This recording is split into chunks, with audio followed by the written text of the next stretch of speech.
I'm here with Luke and Mario, Woods Brewing. We're out here in Oakland, one of their very beautiful locations. This is Beers, Battlestar Galactica. We got a killer interview. Hey, let's run that intro.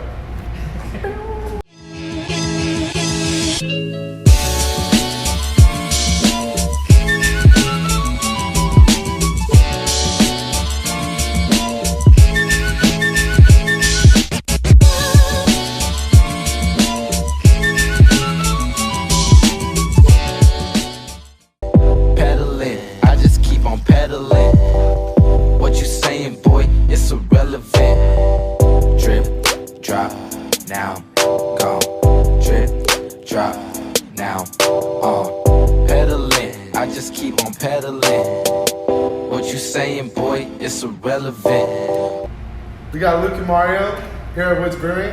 Thank you guys for sitting down. We have some killer beers that we're going to be able to try out today and get some questions in. What's your mission? What are you guys trying to achieve? What is Woods Brewing all about? And what do you guys like to brew here? Our mission is we like to make adventurous beer for curious drinkers. I think everything that we do is based on tradition. We add a little bit of our own creativity to it, and then if it's fun, people like it, continue to make it, refine the recipe, and then that's kind of what you see here is years of getting those recipes honed in, and the ones that we really like stick around. Yeah, definitely. I mean, you guys have like some of the most unique beers. A Mate IPA is just like a yerba mate IPA is pretty unheard of, especially. You know, most breweries, when they do something so unique, it's a one-off. Yeah. It's not going to be a core. It's not going to be a can. It's not going to be something that is always available for their customers. And what makes you guys so committed to putting these beers more readily available for everybody? I think it's kind of just a surprise on us that people want something unique like that. I mean, that's the only reason these things stay. Like that or Isla or Morpho or Local Honey, like they're all kind of weird. And I think you would look at those at any other brewery, it would be a one-off thing. Yeah. It almost sounds like something they're just being a Birkin at the end of the bar. Yeah. Somehow they have staying power. I think the industry is so diverse now. There's so many breweries that there's a lot of people that are not to say doing the same thing, but kind of going down the same road, and definitely nothing wrong with that. There's tons of people that want, tasty IPAs and all that stuff. Yeah. And it's not that we don't want to do that per se. It's just we've decided that our market is going to be that person that wants something different, that wants something unique. Like the Mate, that's been a beer that we've made for since we started as a company, and it's definitely going to be around. It's not going to go anywhere. It's a classic West Coast IPA. I think it's a style that people kind of come in and out of, like trend-wise, but it's something that our drinkers, when they come into our bars, they see something traditional that has just a little unique twist to it. That's kind of what we're known for, and it's definitely what we're going to keep doing. And mate is a big thing for us. The slight caffeination that it adds to it. It's a natural antioxidant, so kind of like hops in a way. Yeah. It adds a little bit of tannin to the beer that just balances everything out nicely. Is there a lot of caffeine? Is it caffeinated like highly, or is that a good energy drink right before somebody's gonna go get for work? Yeah, I mean it's like a can of Coke. I drank one before I ran, but I don't think it really improved any of my performance. Mentally. I think I burped a lot. I don't know if it's an energy drink in that way, but you guys should. It could be the beer energy drink of the industry. Well, so if you guys did have a style, like a way to categorize your beers, what would that style be called? Cold and wet. I mean, as a brewery, I don't know. We have a style and then we don't have a style. Yeah.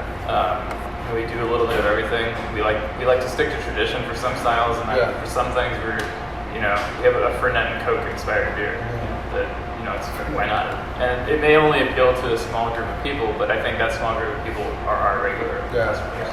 Well, I mean, being able to brew on a smaller size production must give you guys some more freedom to really, do those R&D and balls to the wall kind of recipes where you're just throwing it out.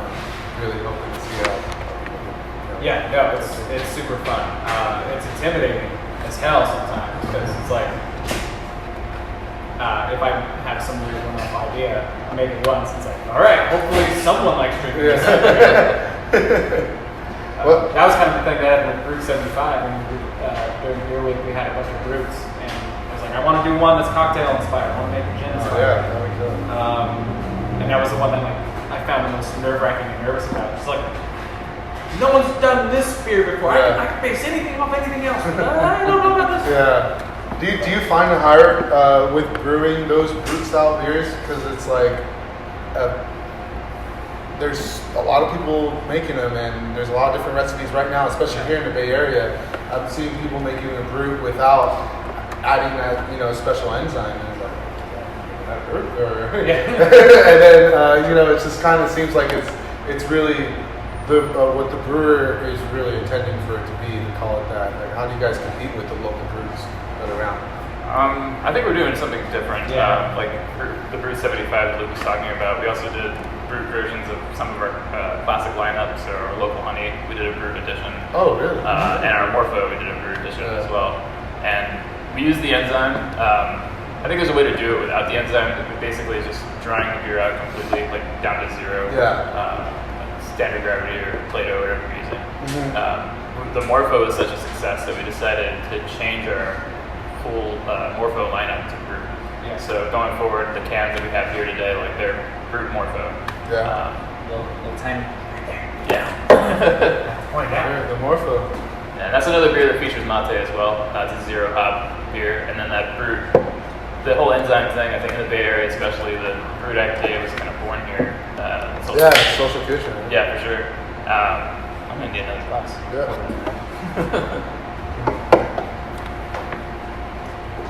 So, I'm dirty glass boy. So this is Morpho? This is Brute Morpho now, I guess. Are we calling it Brute Morpho or just calling it Morpho? It's still just Morpho, but we do put that on the can that it is brewed. I got my wrist guard over there. Alright, my wrist casting. I'm sorry, it just hurts right now. I just it's too much drinking. This motion.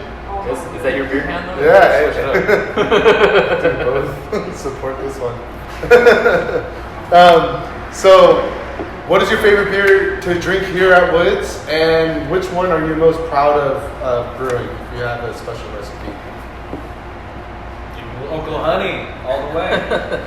Smells like a hike.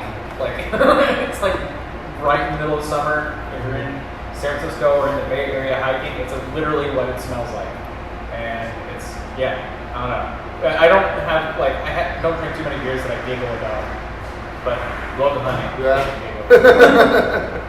I kind of go back and forth. Like my overall favorite would be Crusoe or Brett IPA, but now that we've decided to change from Morpho over to Brew, that one started to become a favorite of mine. And my shift beer at the end of the day was usually something heavy and hoppy, and now it's become Morpho because that hibiscus and that dry finish and just a little bit of caffeine is just enough to. Oh, I mean, the carbonation's you get it right at first. The hibiscus is there, and then it's such a clean finish, and it just resonates on my tongue and just washes out. This is so refreshing. Thanks, man. All right, so you guys have some really cool names on all these beers, very unique recipes. Can you share any particular story on how some of these beers are made, or one of these beers are made that we could all relate to or just laugh at? I was trying to think of a funny story. The only recently dramatic thing that's happened was when we had that stuck mash. Oh, yeah, that's it's that the word stuck mash is I kind of want to knock on wood just talking about it. But, from a homebrewer's perspective, I'm sure that's something that happens to everyone at some point. You put too much wheat or oat into something, and all of a sudden nothing's happening when you go to run off. And that happens on a larger scale as well. And it was a double brew day. Already a grueling day, 2 15-barrel batches back to back. And the second one just decided it didn't want to flow. Between the two of us, we were able to figure it out. Luke had some fixes to to make it go. The last brew I worked at, a lot of stuff matches. So I got this. And I was just on the edge of crying, and we fixed everything, so it was great. But I mean, that's Set your timer 5 minutes. Don't worry about it. that's the happy accident part of brewing that I really enjoy. Yeah. Where it was actually on this beer. Oh, really? That we're drinking right now, and that second mash getting stuck kind of added a little bit more protein than I had intended, but it really balanced out that the brewed enzyme. Oh, wow, that's it's a happy accident. Yeah, not that I would want to forcefully have another stuck mash. Yeah. But, it's something to consider for the recipe going forward. It's like Just putting it in, stuff. well, no, not purposely, but there's ways to get that same protein content. We can adjust our recipe a little bit, and I think it really balanced out well here. And it's happy accident, and everything worked out. and it tastes amazing. Just the brute morpho is killer. Yeah, that was final gravity was basically 0. Really? Yeah. It really ate all the sugars. Yeah. That's cool, man. So, how long have you guys been brewing for professionally? Homebrewing as well. Can you talk a little bit about your start? What got you into homebrewing, and then what led you into professional brewing, and what got you here? Professionally, I was trying to count it out in my head. I think 5 years.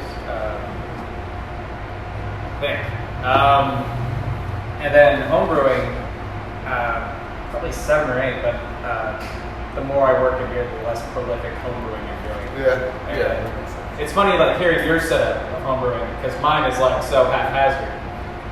Because I forget to take gravities constantly. Because when you're homebrewing, you're constantly drinking. Yeah. So I'll remember in the middle of the night, I'll wake up what was the plate on that? I have no idea.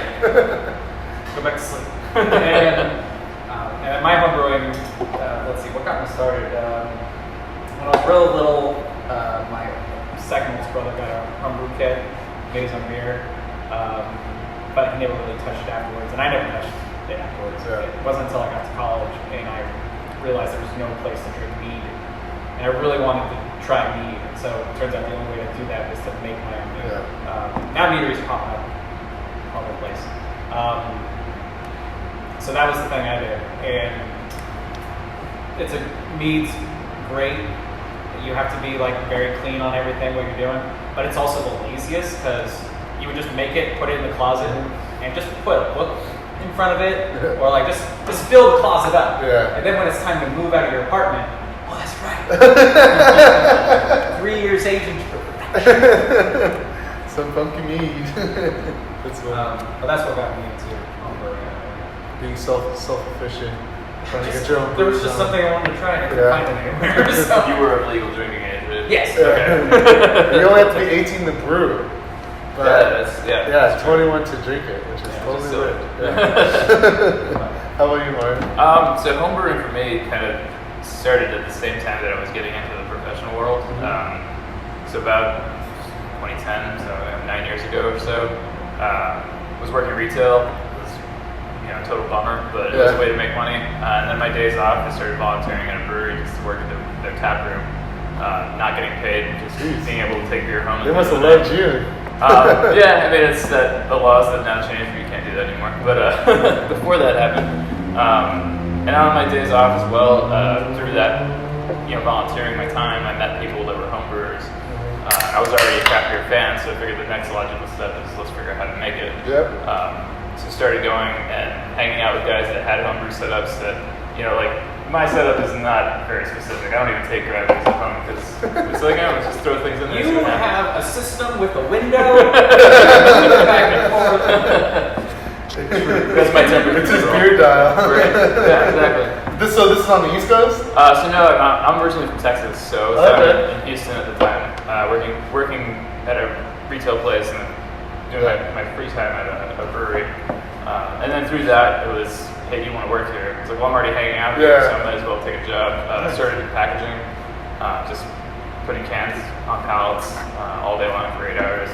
Still kind of just getting paid in beer, even though I was getting paid. And I just, this is what I want to do. So I went to beer school in Dallas, and then from there, worked with a lot of breweries in Texas, San Antonio, and then from San Antonio, moved to Boston. I worked for a large brewery there, got a few chances to brew on their pilot system. I got some recipes out in the tap room there, which was really nice for a young brewer to be able to do that. It was really put cool. something on a big company. Yeah, for sure, and especially in Boston, which is like New England craft beer, Yeah. one of the craft beer centers of the country. For sure. And then got a job out here in California brewing for a brewery in San Carlos, and was hanging out at Woods all the time. It's like, it's kind of that same thing. Like, I'm hanging out here, I might as well try to get it. It worked perfectly. And how long have you been working for now? Woods, I started Woods almost 2 years ago at this point. 2 years? Yeah. November. I'm the baby. Okay. Couldn't tell. Actually, I think something that's kind of fun with how you got into brewing. And I got into brewing because I didn't want to do theater for the rest of my life. That theater degree. But the way I got in was on the bottom line. Well, I was working at Anchor. Anchor had a distillery, and so there was a bottom line distillery position. I knew someone who was already in the company, so I got in there. Then I got into the packaging line. Then I was in the cellar, and then I got into brewing. But I think that's kind of a weird thing that I keep hitting with, that I keep experiencing with customers and stuff, is some people think we're like super chemists. Yeah. And some people think like, oh man, it's like law school, right? It's 10 years in school learning how to do it. So exactly. It's still a blue-collar job. Most of the things I learned that I use all the time, the things I learned on the job. Freshman it's a lot of fun to be a professional brewer, but I like to say, anytime I talk about what I do, I'm a fancy janitor. It's a really fancy title for just cleaning. Yeah. I mean, my job is cleaning all day long, and occasionally I make some beer. But it's something that I've learned to really appreciate about the process and maybe it's just my OCD that comes out. It's like, I just like that part of it. Well, I mean, brewing is 90% cleaning, you would say? At least. About 90%. And just for, if people are watching and you are aspiring to be a brewer, it does, these are two examples, great examples to show you that you're going to start off at the bottom line, start off, volunteering at a brewery and just showing your interest, and 5 years, 10 years later, you can be the head brewer or assistant head brewer at a professional brewery. It doesn't matter if you have a biochem degree or have this huge background with brewing. It's really your interest, it's your passion, and it's at the end of the day, if you can make a quality beer. But a lot of people are kind of shunned away from this because they feel like I have to have 10 years of experience making this sweet malty liquor, or I have to have all this backgrounds, I have to know this guy or this guy. It's like, no, you just really have to put your foot in the door and make that leap and show your passion to the people that are here in the same industry before. Something that I love is the community and the togetherness of this industry is, it's really inclusive. It's not, you do have to put up or shut up. You can't make a shitty beer and just kind of, walk your way through this. You guys are making quality. You guys are making something here that your customers love, and you're able to do it at an amazing locations throughout the Bay Area. I think what you say about community is completely right. Because I'm not going to school for brewing. This is the production community in brewing is so friendly, so full of information. Everyone's sharing information. I think it may even piss off marketing people sometimes. Because the moment if you go into another brewery and say like, oh, I work on the bottom line, or I'm a brewer, I work in the cellar, it's like, oh, what do you do for this? What do you do for this? What do you do for this? Constantly sharing information. The only people who like hold secrets, I don't like it anymore. Yeah. It's just a very small group of people that are that secretive about the process. But like you're saying, like it is a lot of labor of love kind of stuff. If you're looking to get in the industry, expect to not make a lot of money. Expect to do a lot of physical labor. If you have a CrossFit membership, you can go ahead and cancel it. You don't need it anymore. Prone positions. But it's like speaking of the chemistry thing, like you don't need to do the school path like some people do it, and I have learned a lot of really vital information from people that have gone that path. For sure. That's the traditional way of learning how to brew, is to go to school, get your degree. And I did a version of that, albeit kind of a shortened version of school, to get some of that chemistry background, because it is an important part of it. For sure. I do a lot of the recipe writing. Luke helps a lot with that too, because it's the practicality of it as well. It's like, how does this recipe actually work? Because I can come up with an idea, Luke can look at it and just be like, that's not gonna work. Or vice versa. It's helping out in that way, having that little bit of chemistry background is important. No, definitely. I wasn't trying to shoot down saying that. Everybody can just come in here and do it. Knowing about the water chemistry and water profile, what local water source you have, how can you change it, soften it. Water science is a whole other thing. This is like, it does become a very technical, where it's, by the gram or by the ounce. Just kidding. That background in chemistry doesn't have to be school though, because a lot of it's just plain old studying. Yeah. I mean, a lot of this information is available on the internet. Yeah. I mean, you can learn water chemistry. You can download a water chemistry calculator. Yeah. All that stuff is out there and available, and I really suggest that homebrewers do that. Yeah, for sure. It is an important part. We're lucky in California, especially in the Bay Area. We've got really good, clean, almost neutral water. Yeah. So you can get away with a lot of stuff out here, but like, I come from a place where the water is super hard. You have a lot of minerality content, and unless you want to make a specific style of English beer, you're going to have to do filtration or do salt adjustments to your beer. It's not going to come out the way you want it. I definitely agree. Sorry, I got a little burp. I got a burp. So, one of the main reasons why we came here was for SF Beer Week event that happened in the first week of February, I believe. Yeah, SF Beer Week, first week of February. We were able to grab some wort that these guys brewed on this system, and I took it home, added my yeast, added some of my own hops, and carbonated it. We got it right. Oh, I shouldn't have left that. We got it here. That's what the hose like. Yeah. Use the hose. Yeah, that's how my other wrist is gonna get broken before we have to go to work today. So we're just gonna pour out some of the beer that we made and have a little taster. So what this was, it was an English pale malt that you guys brewed here. And can you guys talk a little bit about the malt that you guys, the wort that you guys made? Yeah, I showed up at the end, so. So we've been doing this event for, first off, cheers. Yeah, thanks cheers. for both. Cheers. We've been doing this event for about 4 years now, during SF Beer Week. A lot of breweries do a lot of events. They're all over the map, which is what we do as well. Our locations do different events. We have different beer releases. But the homebrew event is something that is really special because we want to keep our homebrewers involved. Going back to talking about community being an important part of this industry, sharing knowledge with not only our drinkers, but our drinkers who are homebrewers is a really important part of our brand. Because those are the people that are going to come in and tell us what they really honestly think about our product. For sure. Because they're doing it at home. And we wanted to make kind of a blank slate beer. Typically we do a pale ale. This year's was an English pale ale. A couple of years ago, we did a couple of different styles. We did a saison. But really, if I give you sugar water and you do whatever you're going to do to it, it can be anything.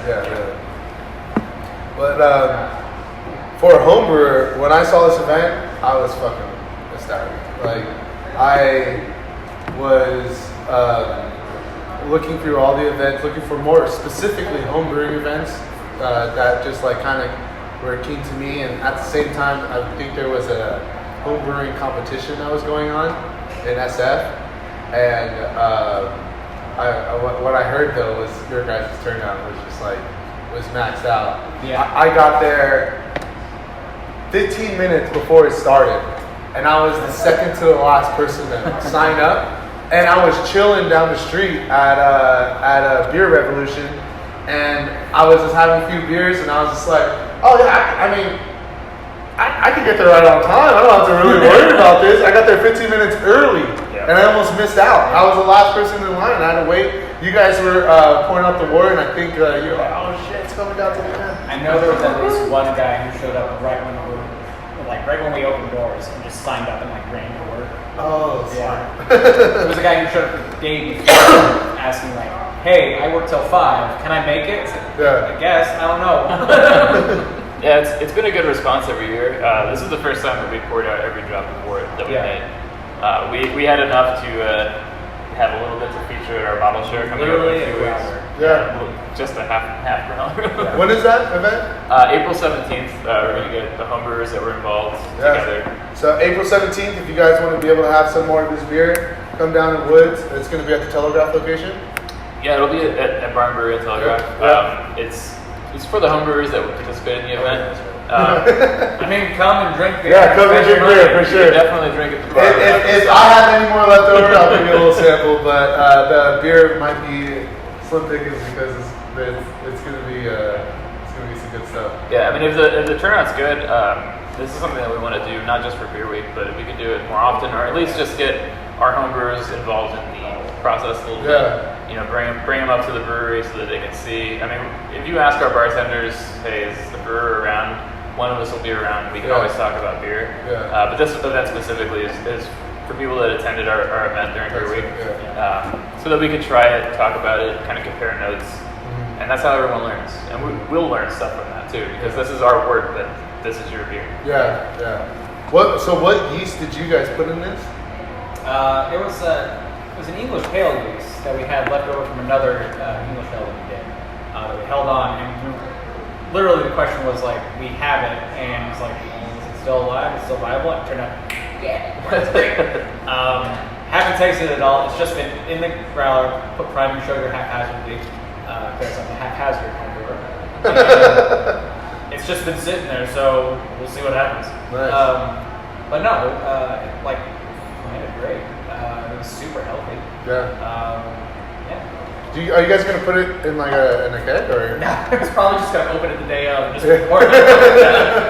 It's probably about as much as in this kitchen. Yeah. Sure. That's funny. You know what? That means we can charge tons because it's limited. Yeah, Super limited. yeah, it is. Micro limited release. It's 1 ounce only, $6. Definition of nano brewery. Yeah. All right, guys. So this is coming to wrapping up the end of our interview. We just really wanted to highlight what's going on with Woods, what's going on with Mario, what's going on with Luke. If you guys could share any events, anything that's going on that the people, the viewers, could in the near future be going to be attending to. That's Cameron. What do we want to share? I mean, we have a lot of releases coming out right now. We're focusing on our cans. So we just did finally our Crusoe IPA, which is our Brett IPA. Kind of unique. Has the tropical flavors that everyone's kind of looking for. We use a Brett strain of yeast, Brett C, and that doesn't give off like any kind of sour notes or anything like too funky, but it adds just a little bit of like papaya tropical fruit character to it. Thank you, sir. Might as well pour it if we're going to talk about it. Yep. Then we featured them in a smaller can. How come you guys did that? Oh, these are pre-released? Yeah, these aren't out on our pre-release. Crusoe. I'm also like in love with this size of beer, especially 8%. Like, I get drunk way too fast. Yeah. So like having just this small of a beer is perfect. For I just love it. Well, like so usually when I drink a Brett IPA, it's like I've had some that you get the funk and you get the sour, and then there's like an overly kind of bitterness. But this is like tropical, and it's like I couldn't tell that it was 8% for sure. No way.